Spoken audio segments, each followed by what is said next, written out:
All right, welcome to Brick Trains. I'm Joey, and we're going to update the American Freedom Train MOC.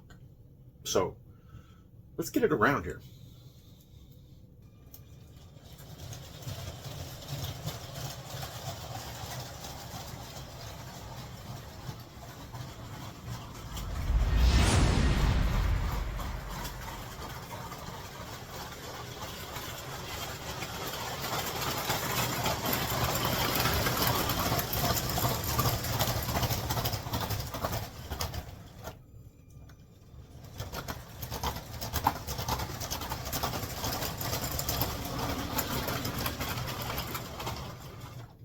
When we last saw this,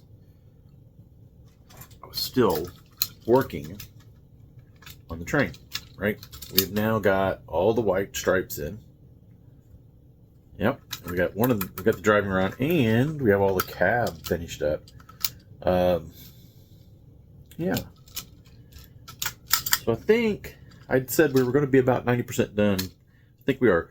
We still have to do the piston cylinders, right? We got to do the cylinders and the rest of the driving rods. I don't have the pieces for that. I forgot to order them. I thought I ordered them when I ordered these, but apparently the seller didn't have. I don't know.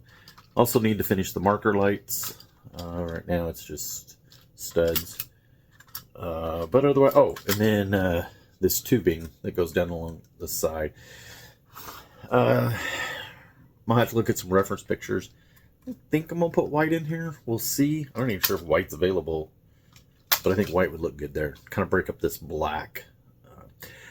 There has been, I have some pictures of this locomotive, and this is dark blue.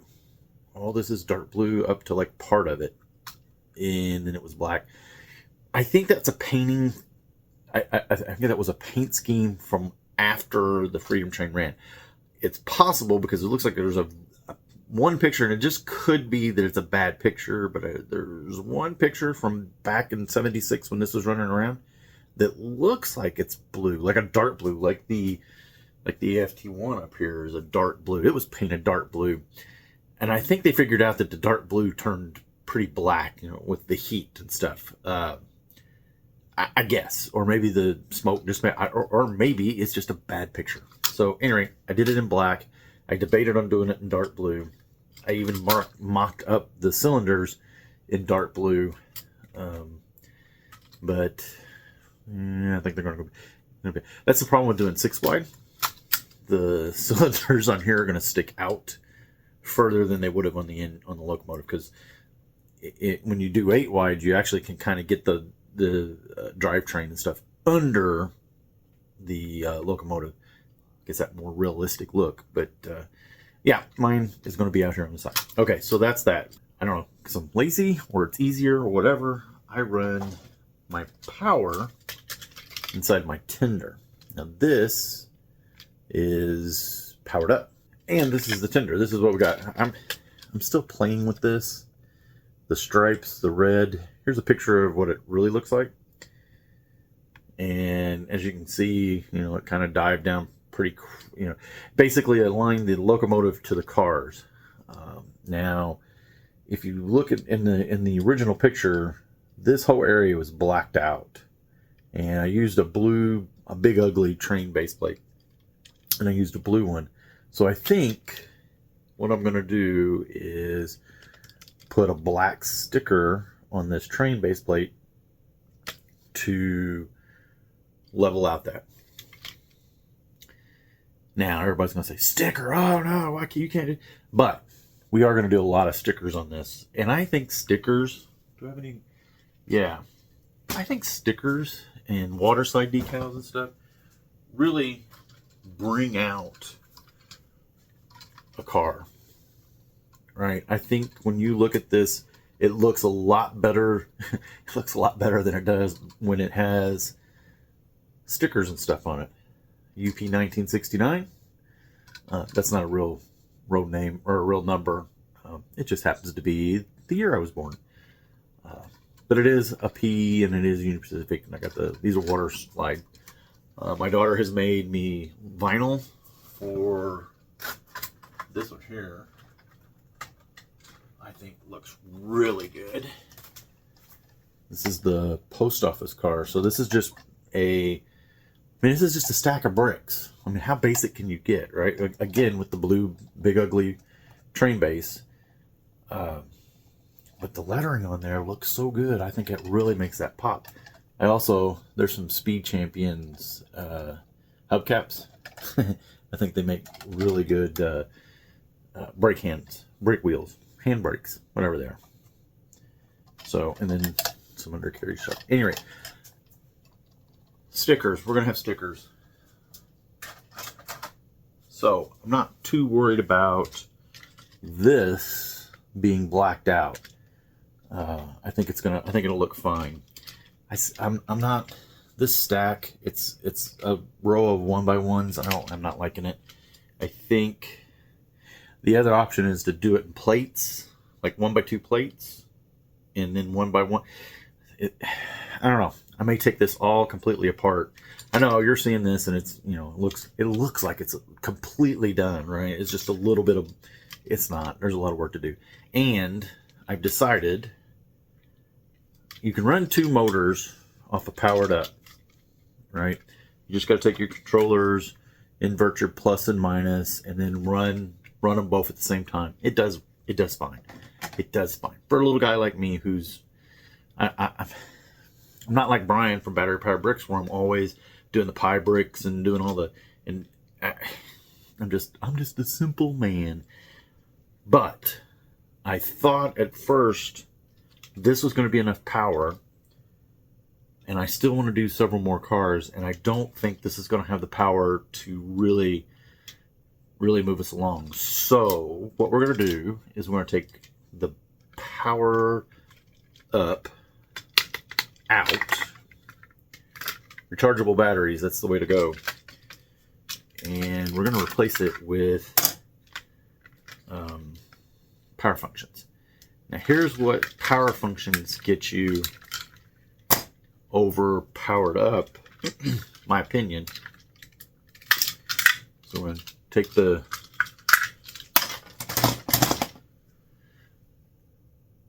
powered up out. All right, so now we're left with the big ugly train base.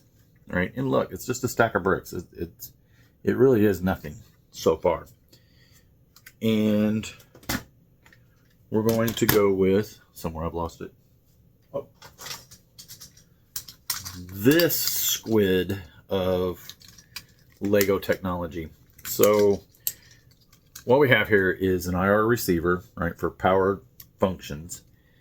And yes, I know this stuff is getting harder to get. In fact, this one and one other is the last one of these I have without me having to go buy more parts. And I don't know what these things cost anymore. But this is what I want to do. I want to put this in, because what you can do with this, you got coming off your IR receiver, which off the IR receiver, that goes to your battery. And then you stack, let's see, one motor on your IR receiver, then you stack this little reversing switch, and then your other motor is on top of the reversing switch. Okay, and then that gets you the ability to run the 2 motors the same direction, because when you build them, they're going to be in there backwards to each other. Does that make sense? Let's see if we can do this real quick. Now, the problem with this is I got to take this all apart to get it in there. So, which is going to be helpful for you guys, because you're going to get to see it. So we're going to take the one motor, put it in the square that's available, pop it in. All right, wires coming out the one hole. We're going to take the other motor and we're going to put it in the other hole. Get in there. There we go. All right, pop it in, pull it down. So now we have the 2 wires coming through the holes. Okay, 1 wire, 1 motor. Let's go down. Let's do this. Let's see if we can do, let's move over.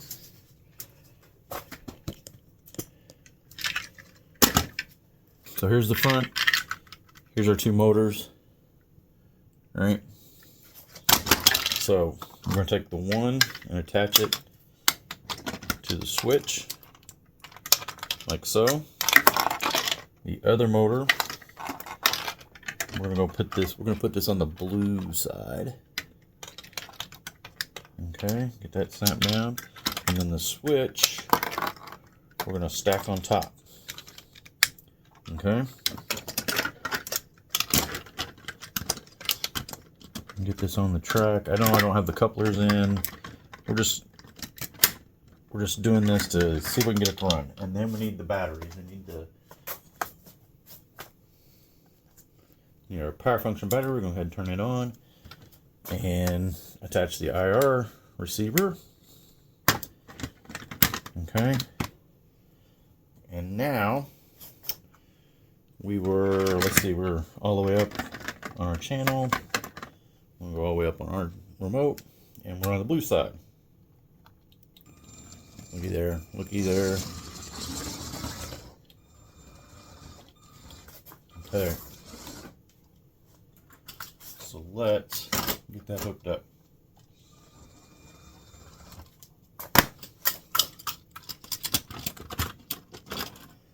Alright, we'll come in. Oh, we need couplers. You can steal the couplers from the... Alright, this is going to sit in there something like that. That's going to sit in there like that. All the wires will get stuffed down. And you're hooked up. Let's go get our cars.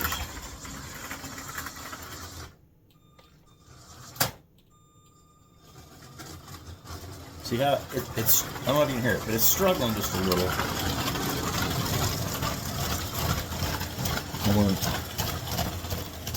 I'm not even pulling that many cars.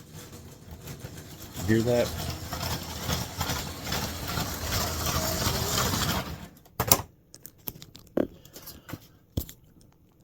So what is this going to give me over powered up? What this is going to give me is the ability to put extra locomotives in that will work off the same infrared receiver signal, off the same channel, right? Right now we're using one, or the top one. You can stack, as long as you get them pretty close or whatever. I usually, my beam just up to the ceiling. Of course, now I've got all these panels out. That kind of slows the process down a little bit. But usually I can just bounce it off the ceiling. But it's kind of a low ceiling compared to the height of the layout. Also, a big operating layout. With the powered up, I've noticed that if you get too far away from this, the powered up quits. It loses its connection and it shuts down. This is an infrared, and it just runs based on the last signal it was given. It doesn't care if it never sees a signal again, or just run till the batteries are dead. Another thing that I've noticed with this at conventions, I noticed this a lot at Brick World this year during the boat races, and I think this is what was going on. It looked like the kids were using there were a couple kids, they had built boats. They were racing the boats in the water, right? So there at the convention, 200 people try to get into an area that's made for 50. And everybody had a phone, and everybody was trying to take video. And this one poor kid was, and I call him a kid. He's younger than I am. And that gives him a lot of years. Looks like he was probably in his late teens, maybe early 20s, probably late teens, probably 17, 18 years old, somewhere in that neighborhood. Anyway, he was on his phone trying to connect to his boat, and he just kept trying, and eventually, they had to go. They had to race, and he couldn't get connected. I think it's because of the Bluetooth from the app. He was using the app, which means he had to be using powered up. And I think there's just too much Bluetooth signal in there. I think it was just overwhelming the network, and there was no way. So that's another problem with this. If you get into a big environment, down here it's not a problem. It's definitely not a problem. Probably not a problem at your house. Probably not a problem at anybody's house. But you get into a big display area like that where there's lots of cell phones around, Bluetooth can get kind of wonky. And I don't know if there's an update or whatever. I am looking at the Pi Brick stuff. I need to talk to Brian. I need to join his Discord. I'm already in his Discord. I think I just don't visit Discord. And look at that, because I know that's something you can do with Pybricks is pile these together and get locomotives, multiple locomotives running off the same channel. And that's what I need to do here. But my old fart ways, I like this. I still like it. I don't have any problems with this. So I'm going to build some sort of Jeep, GP something, whatever these, general purpose, General Electric. So this is the BNSF, right? Here's your stickers again. These are Lego stickers, by the way. The thing about this is it's 4 wide, so it's hard to get battery boxes in there and hard to get stuff. I like this design very much, so I would like to get something like that. Yeah, maybe hadn't really worked this out, but I might try to still put the motors in here, but then maybe put the battery, a second battery, in the tender and see if I can't maybe use a cord. Cords between the cars usually derail the cars. So the other option, especially this powered function cord, it really does not like to flex real well. So unless I use a third-party cord or something different, make my own. The other option would be to do something like this, which is a MOC that I made, kind of based off remember the blue one? I don't remember the part. Lego made a American diesel looking train, and this is kind of what it looked like. This is a little different. I don't know. The nose of it, I just call it a Jeep, right? It's a GP. It's just a diesel engine. So I'm going to make one of these, and it's going to be red, white, and blue, modeled after either the 1776 or the 1876. I think it was Burlington. I think it was Burlington Northern that had painted 2 diesels for the American Freedom Train, and they traveled, not everywhere, but they traveled with it the most. Also, they were the only 2 diesel engines to pull the American Freedom Train during 1976, 75, 76, and right up to the end of 77, right? So all through 76, 1976. They were the only ones to pull it by themselves. They moved the train from city to city a couple times because the 4449, the daylight in red, white, and blue, I think was either needed maintenance or something was wrong with it or whatever. But then they had to keep the schedule going. So, so there are images with the daylight and the diesel traveling. And there's also images of the American Freedom Train traveling with just the diesels. It only was for a few cities. So that's what I'm going to do is I'm going to build a Jeep to put in with my Freedom Train. That will give me the power that I need to pull a fairly decent length of train. There was a lot of cars, 30-something cars with the American Freedom Train. It was a huge train. And for the largest part of it, it was either the AFT one or the daylight that for the most part pulled it by itself. I can't do that in Lego. So we're gonna have to put a diesel. We're gonna have to put a diesel in there for power. So our current plan, finish this tender.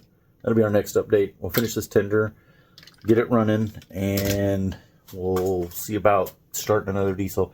Then we're going to work on more cars. These display cars, it's probably hard to see, but they had displays in each one.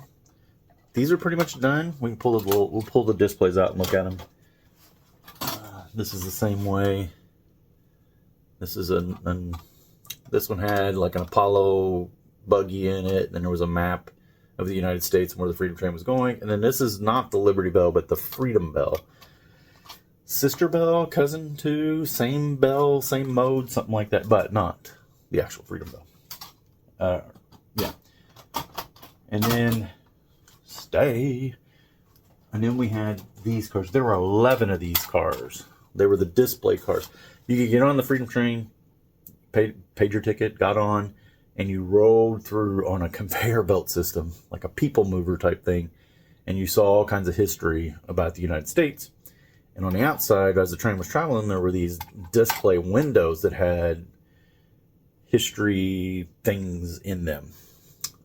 It's very interesting. There are not a lot of good reference pictures for what was in these windows, and there was something different on each side of each car. And there were 10 cars, but I think there's 11 in total because there's the exit car. There was one that was called an exit car, but I don't think it had these windows in it. It was just where they exited. It was also where the power was at. Then on top of that, there was a slew of flat cars. I'm not sure I'm going to do any of the flat cars. They all carried vans and ticket offices and concession stands and fork trucks and things like that. And then there was a series, and they're too far to reach, passenger cars, restaurant car, press car. There were several cars. In total, there was like 30 cars that this train was pulling all across the United States back in 1976. So, all right, that's our update for. I feel like I'm talking really fast. That's my American Freedom Train update. We're under power. We're moving. That's good. We just got to get more power, and then we'll start working. We'll work on more of these details. Thanks for watching.